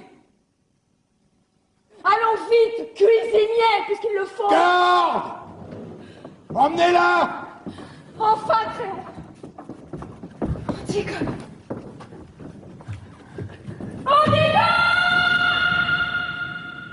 Tu es fou, Créon, qu'as-tu fait? Il fallait qu'elle meure. Ne laisse pas mourir Antigone, Créon. Nous allons tous porter cette plaie aux côtés pendant des siècles. C'est elle qui voulait mourir. Aucun de nous n'a été assez fort pour la décider à vivre. Je le comprends. Je le comprends maintenant. Antigone était faite pour être morte. Elle-même ne le savait peut-être pas, mais Polynice n'était qu'un prétexte. Quand elle a dû annoncer, elle a trouvé autre chose tout de suite. Ce qui comptait pour elle, c'était de refuser et de mourir. C'est une enfant, Créon. Et alors, qu'est-ce que tu veux que je fasse pour elle? La condamner à vivre? Oublie-la. Oublie-la, oublie-la, mon petit père. Non! J'ai tout essayé pour la sauver, j'ai tout essayé, mais je te le jure. Mais elle ne t'aime pas. Elle aurait pu vivre. Elle a préféré sa folie, la mort. Mais père, tu vois bien qu'il l'emmène. Père, ne laisse pas ces hommes l'emmener. Non, mais elle a parlé maintenant. Tout elle sait ce qu'elle a fait. Alors moi, je suis obligé de la faire mourir. Lâche-moi. Est-ce qu'on ne peut pas imaginer quelque chose? Dire qu'elle est folle, l'enfermer? Non! Ils diront que ce n'est pas vrai, que je la sauve, parce qu'elle allait être la femme de mon fils. Je ne peux pas. On ne peut pas gagner du temps. La faire fuir demain. La foule sait déjà, elle hurle autour du palais. Je ne peux pas. Père, la foule n'est rien, tu es le maître. Je suis le maître. Je suis le maître avant la loi. Mais plus après. Mais père, je suis ton fils. Tu ne peux pas me la laisser prendre. Si, mon petit. Antigone ne peut plus vivre. Antigone nous a déjà quittés tous. Crois-tu que je pourrais vivre, moi, sans elle? Crois-tu que je l'accepterais, votre vie? Et tous les jours, depuis le matin jusqu'au soir, sans elle? Et votre vie, votre agitation, votre bavardage sans elle? Il faudra bien que tu acceptes, Aimon. Parce que chacun de nous, un jour plus ou moins triste, plus ou moins lointain, où il doit enfin accepter d'être un homme. Alors pour toi, c'est aujourd'hui. Et te voilà là, avec ces larmes au bord de tes yeux. Ton cœur qui te fait mal. Mon petit garçon, pour la dernière fois. Quand tu te seras détourné, quand tu auras franchi ce seuil tout à l'heure, tout sera fini. C'est déjà fini. Ne me juge pas, Aimon.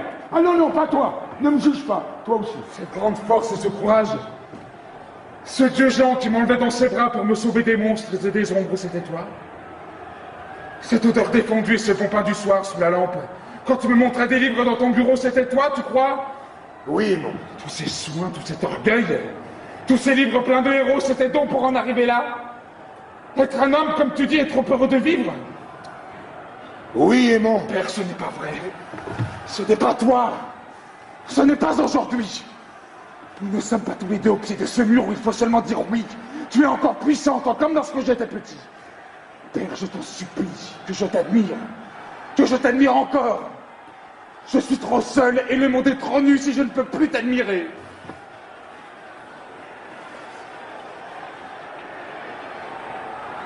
On est tout seul, Aimon. Le monde est nu. Tu m'as admiré trop longtemps. Regarde-moi. Regarde-moi! C'est ça devenir un homme.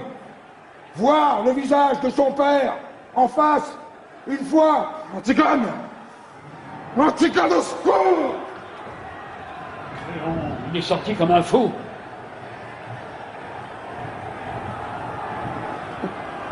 Il l'aime, oui. Léon, il faut faire quelque chose. Je ne peux plus rien. Il est parti touché à mort.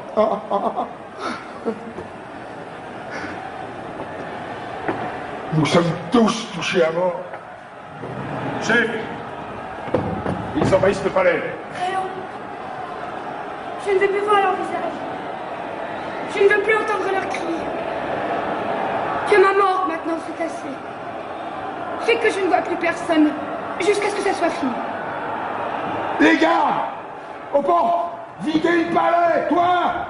Tu restes ici avec elle!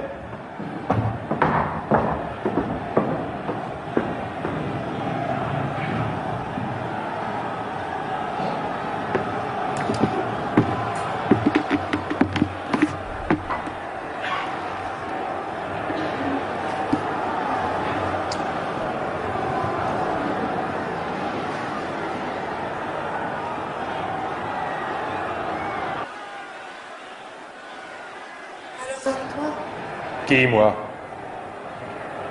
mon dernier visage d'homme. Faut croire.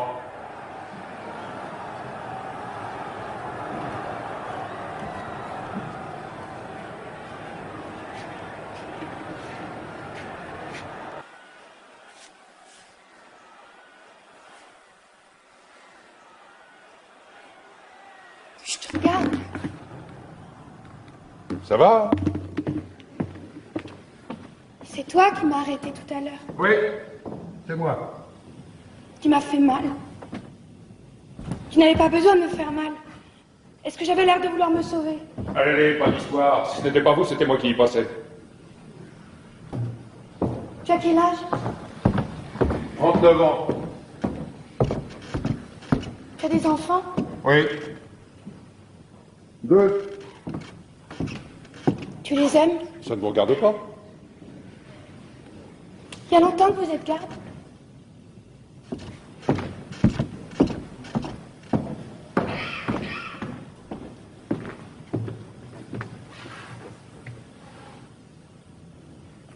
Après la guerre, j'étais sergent.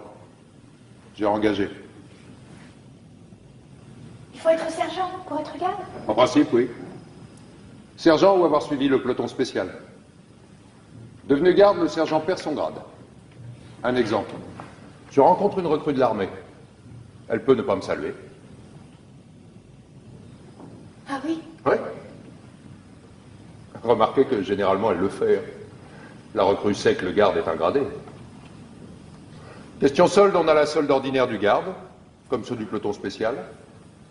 Et pendant 6 mois, à titre de gratification, un rappel de supplément de la solde de sergent. Seulement, comme garde, on a d'autres avantages. Logement, chauffage, allocation. Finalement, le garde marié avec 2 enfants arrive à se faire plus que le sergent. Ah oui? Oui. C'est ce qui vous explique la rivalité entre le garde et le sergent. Vous avez peut-être pu remarquer que le sergent affecte de mépriser le garde. Leur grand argument, c'est l'avancement. D'un sens, c'est juste. L'avancement du garde est plus lent et plus difficile que dans l'armée. Mais vous ne devez pas oublier qu'un brigadier des gardes, c'est autre chose qu'un sergent-chef. Écoute, Oui. je vais mourir tout à l'heure. D'un autre côté, on a plus de considération pour le garde que pour le sergent. Le garde, c'est un soldat, mais c'est presque un fonctionnaire.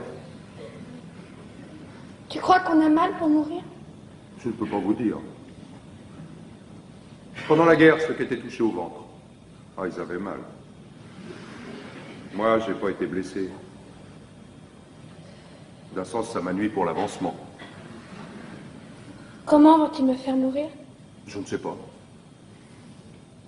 Je crois que j'ai entendu dire que pour ne pas souiller la ville de votre sang, ils allaient vous murer dans un trou. Vivante? Ah oui, d'abord.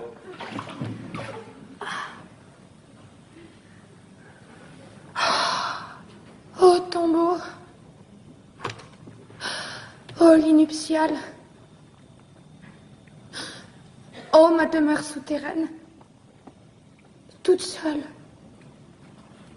Aux cavernes de Hadès, aux portes de la ville, en plein soleil. Une drôle de corvée encore pour ceux qui seront de faction. Il avait d'abord été question d'y mettre l'armée, mais aux dernières nouvelles, il paraît que c'est encore la garde qui fournira les piquets. Elle a bon dos, la garde. Hein. Étonnez-vous après ça qu'il existe une jalousie entre le garde et le sergent? 2 bêtes. Quoi de bête? Des bêtes se serraient l'une contre l'autre pour se faire chaud. Je suis toute seule. Si vous avez besoin de quelque chose, c'est différent, je peux appeler. Non. Je voudrais juste que tu remettes une lettre à quelqu'un quand je serai morte. Comment ça, une lettre? Une lettre que j'écrirai. Ah, ça non, pas d'histoire, une lettre, comme vous y allez, vous. Je risquerais gros, moi, ce petit jeu-là. Je te donnerai cet anneau si tu acceptes. C'est de l'or? Oui, c'est de l'or. Vous comprenez, moi, si on me fouille, c'est le conseil de guerre. Ça vous est égal. Ce que je peux, si vous voulez, c'est écrire sur mon carnet ce que vous auriez voulu dire. Après, j'arracherai la page. Mon écriture, c'est pas pareil. Ton écriture? C'est trop laid, tout cela. Tout est trop laid. Vous savez, si vous ne voulez pas, moi... Si! Garde la bague et écris, mais fais vite, j'ai peur que nous n'ayons plus le temps. Écris. Mon chéri. C'est pour votre bon ami. Mon chéri. J'ai voulu mourir. Et tu ne vas peut-être plus m'aimer. Mon chéri, j'ai voulu mourir et tu ne vas peut-être plus m'aimer. Et Créon avait raison. C'est terrible. Maintenant, à côté de cet homme, je ne sais plus pourquoi je meurs. J'ai peur. Et Créon avait raison. Oh, Aimant, notre petit garçon. Je le comprends seulement maintenant combien c'était simple de vivre. Dites, vous allez trop vite, comment voulez-vous que j'écrive? Il faut le temps tout de même.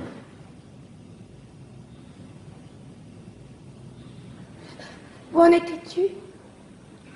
C'est terrible, maintenant à côté de cet homme.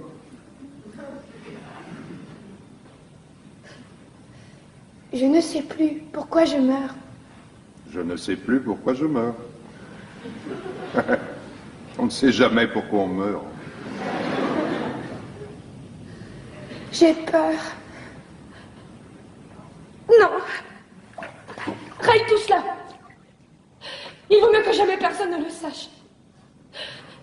C'est comme si il devait me voir nue et me toucher quand je serais morte.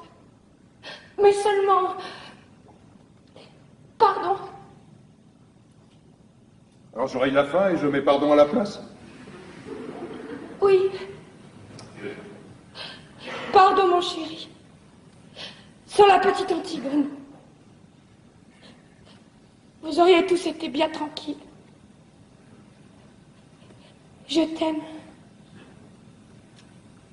Sans la petite Antigone, vous auriez tous été bien tranquilles.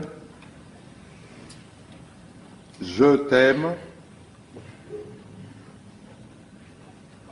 C'est tout?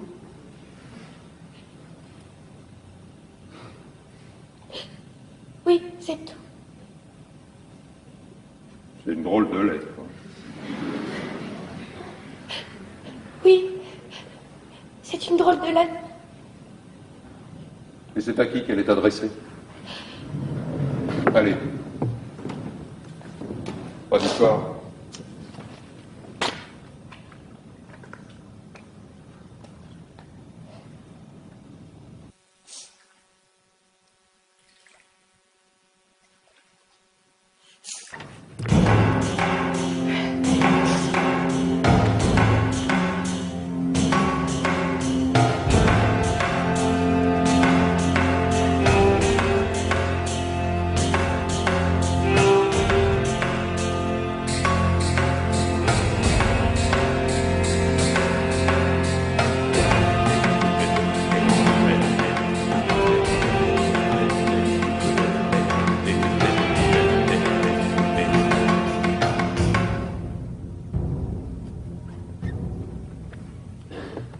Là, c'est fini pour Antigone. Maintenant, le tour de Créon approche. Il va falloir qu'ils y passent tous. La reine! Où est la reine? Que lui veux-tu? Qu'as-tu à lui apprendre? Une terrible nouvelle. On venait de jeter Antigone dans son trou. On n'avait pas encore fini de rouler les derniers blocs de pierre lorsque Créon et tous ceux qui l'entourent entendent des plaintes qui sortent soudain du tombeau. Chacun se tait et écoute, car ce n'est pas la voix d'Antigone. C'est une plainte nouvelle qui sort des profondeurs du trou. Tous regardent Créon. Et lui qui a deviné le premier, lui qui sait, déjà avant tous les autres, hurle soudain comme un fou. Enlevez les pierres! Enlevez les pierres! Les esclaves se jettent sur les blocs entassés, et parmi eux, le roi suant, dont les mains saignent. Les pierres bougent enfin, et le plumage se glisse dans l'ouverture.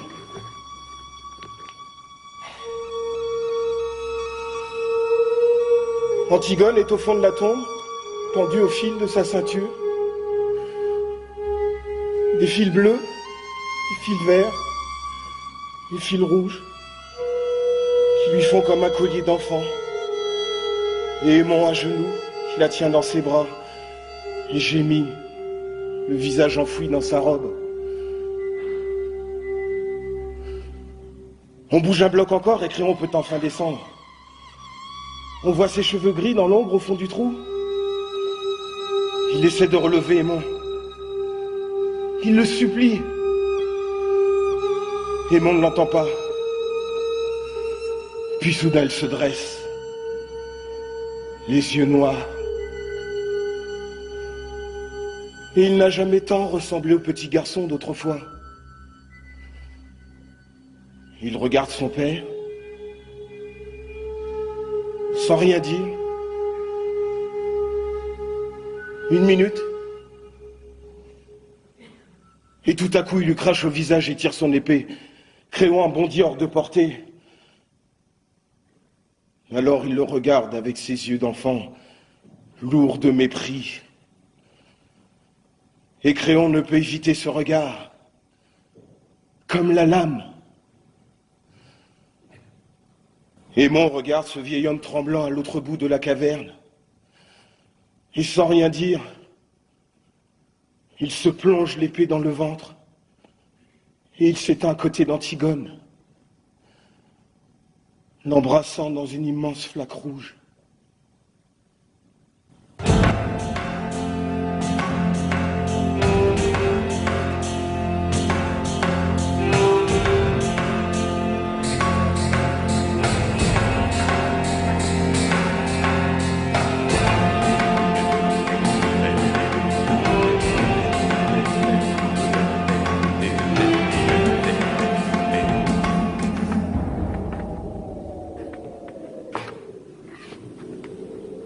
Je les ai fait coucher l'un près de l'autre. Enfin. Ils sont lavés maintenant, reposés. Ils sont seulement un peu pâles, mais si calmes. Deux amants, au lendemain de la première nuit. Ils ont fini. À toi, Créon, il te reste encore quelque chose à apprendre. Eurydice, la reine, ta femme, est passée dans sa chambre. Sa chambre à l'odeur de lavande, aux petits napperons brodés et aux cadres de peluche, pour s'y couper la gorge.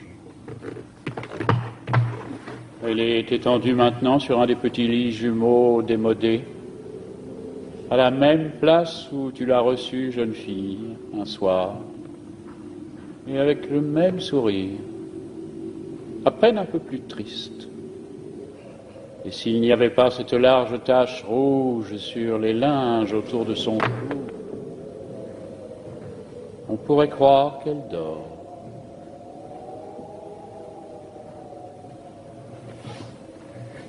Elle aussi.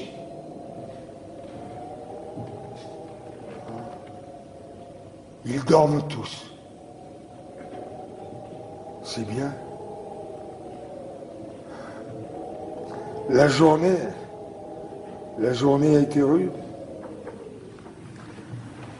Ça doit être bon de dormir. Oui, mais tu es tout seul maintenant, Créon. Oui, tout seul.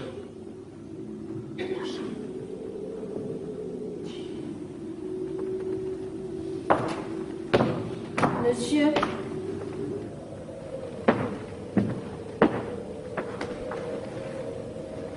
Je vais te dire à toi. Ils ne savent pas les autres. On est là, devant l'ouvrage. On peut tout de même pas se croiser les bras.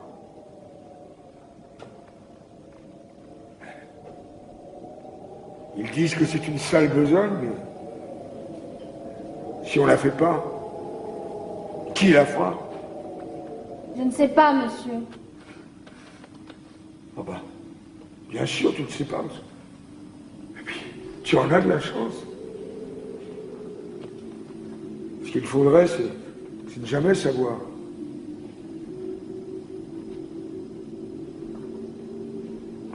Il te tape d'être grand, toi. Oh oui, monsieur. Mais tu es fou, petit. Il faudrait ne jamais devenir grand.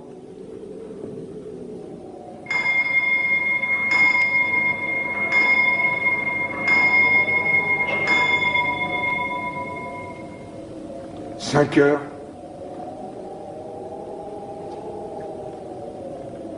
Qu'est-ce que nous avons aujourd'hui, à 5 heures? Conseil, monsieur. Un conseil?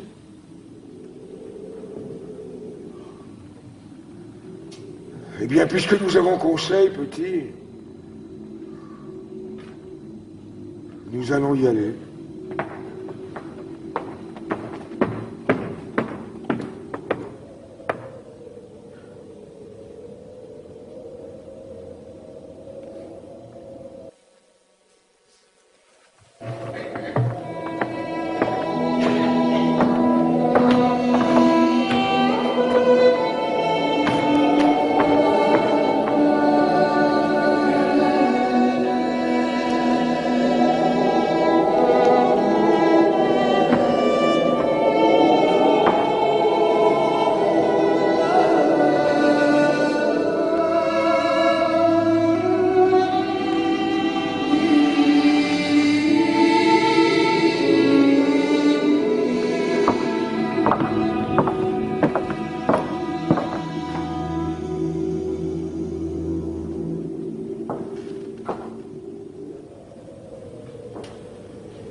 Et voilà, sans la petite Antigone, c'est vrai, ils auraient tous été bien tranquilles. Mais maintenant c'est fini. Ils sont tout de même tranquilles. Tous ceux qui avaient à mourir sont morts. Ceux qui croyaient une chose, et puis ceux qui croyaient le contraire, et même ceux qui ne croyaient rien, et qui se sont trouvés pris dans l'histoire sans y rien comprendre. Morts, pareils, tous, bien raides, bien inutiles, bien pourris. Et ceux qui vivent encore vont commencer tout doucement à les oublier et à confondre leurs noms.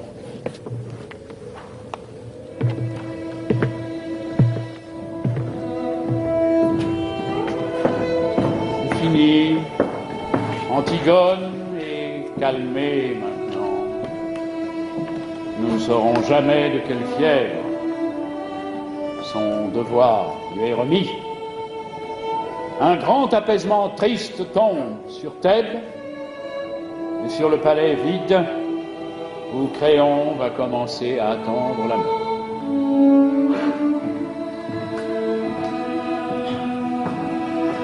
Il ne reste plus que les gardes. Eux, ça leur est égal. C'est pas leurs oignons.